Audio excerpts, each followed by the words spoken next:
You know, so many times people feel like they have the right to express their self, their opinion, and how they feel. But when you in turn do the same thing, they feel attacked. They feel under scrutiny. Sometimes we laugh, sometimes we cry.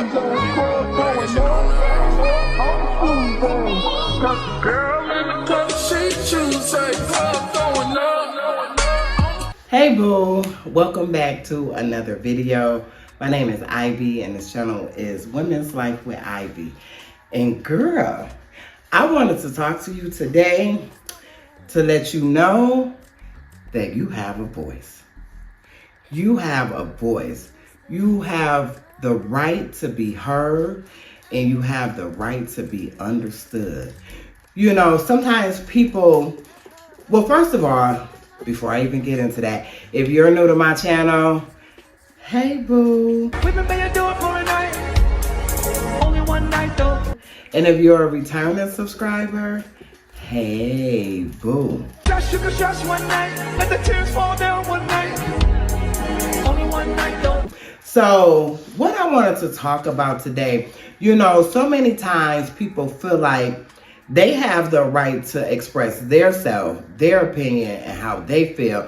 But when you in turn do the same thing, they feel attacked. They feel under scrutiny, right? But if you bring your concerns to me and I bring my concerns to you, that's a dialogue. We're having a conversation. You know, don't let yourself be in a place where you just let the other person say what they want to say, walk all over you, and then you're left with knots in your stomach. You're left with a headache. You're left feeling misunderstood, right? Because some people have dominant personalities, right? And they want to control the narrative in your life. You know, just in my life experience, 56 years old, right? In my life experience, what I have seen throughout different relationships is that people want to hold their self in this regard and hold you in this regard, right? And that's not fair, because if we are together, you know, whether it's a friendship, a family dynamic relationship, brother or sister, cousin, what have you, or an actual relationship or a marriage, I am an equal partner on the playing field. You do not have the right to dump on me and expect I'm just supposed to take it. You know, you have to be able to stand up for yourself. You have to say what it is you do and do not like about a situation or a scenario, because people will have you believe that their perspective of you is who you are. And that could be further from the truth. You understand what I'm saying? You know, and when I'm speaking on personal. I'm talking about, baby, I remember being with this guy from New York, and my daughter must have been probably about 4. He didn't want me to wear certain clothes. He didn't want me to hang out with certain friends. He didn't want me to talk on the phone. It was just, he wanted to put me in this little box on a shelf and only come out to play when he wanted me to come out and play. You understand what I'm saying? Go see his friends, go visit his family, you know? So when I got the wherewithal for myself to say, wait a minute, this is not right. How do I have another individual dictate in my life? You know what I mean? Something was wrong with that picture. And I probably was about 20, 21 in there.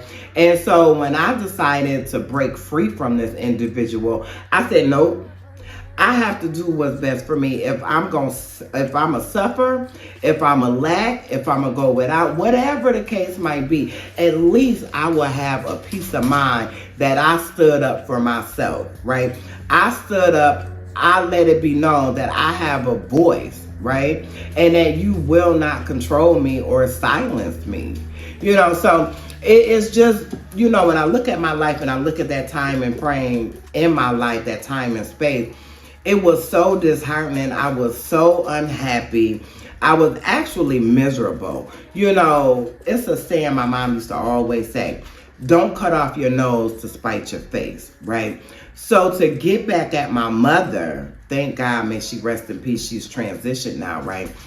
But to get back at her, I'm going to leave and go to New York, move, not visit, move to New York with this young man, knowing that we were already fighting before I left. You know what I mean? That's the whole thing. Don't cut off your nose. Don't do something out of spite.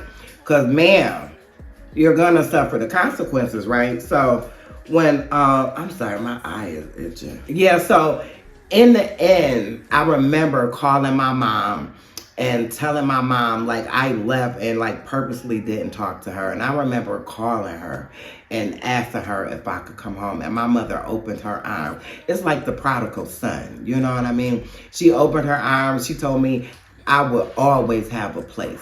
Always. Never question it. Never doubt it. I will always have a place. You know what I mean? So I'm so glad that my mother allowed me the space and time to learn what I needed to learn. See, the things she was telling me was because she wanted me to avoid certain situations, right? To make my life a little easier. And because I didn't take heed, like the old folks said, because I didn't, my dog is walking back and forth. Because I didn't take heed, I suffered the consequences, but guess what? She was still there to pick me up and to uplift me, you know? So I just wanted to come to you ladies and let you know you do have a voice. Your opinion matters. Your thought matters. You understand what I'm saying? Your input matters. You know, never let somebody dictate your life. You're capable of doing that yourself. As long as you got God as the head of your life, you don't really need nobody telling you yeah and that. Now, don't get it twisted. Don't misconstrue what I'm saying. I'm saying if you're in a marriage or you're in a relationship, sibling, there is a level of compromise. That's not what I'm saying. I'm not saying that everything has to be your way, but it definitely does not have to be all the other person's way either. So that's the point that I'm making. Stand up for yourself. Know that you are wonderfully made. You are a beautiful person. You're beautiful inside and out. And just know that you matter. You're worth it. 3 words we have all heard at least 1,000 times, right? You're worth it. But do you really understand what that means? It's a beautiful reminder to us all that we have worth. You have reason and rarity. There is value in each and every one of us, including you. That is precious even on the days you might not feel it. You never depreciate in value. Those words are there to remind you. Get the naysayers and silence the critics, even if the harshest words are the ones you say to yourself. And the next time you hesitate before going after something you want, the next time you blush and brush off a compliment, the next time you doubt your place in the world, in the workplace, in your home, or in your own skin, say these words to yourself: I'm worth it. I'm worth it. Because you are. And always will be. You know, because sometimes when we go through these relationships, no matter what they are, sometimes we've been beaten down so much, we just figure that we don't matter. Like, I'm just here. I'm just existing.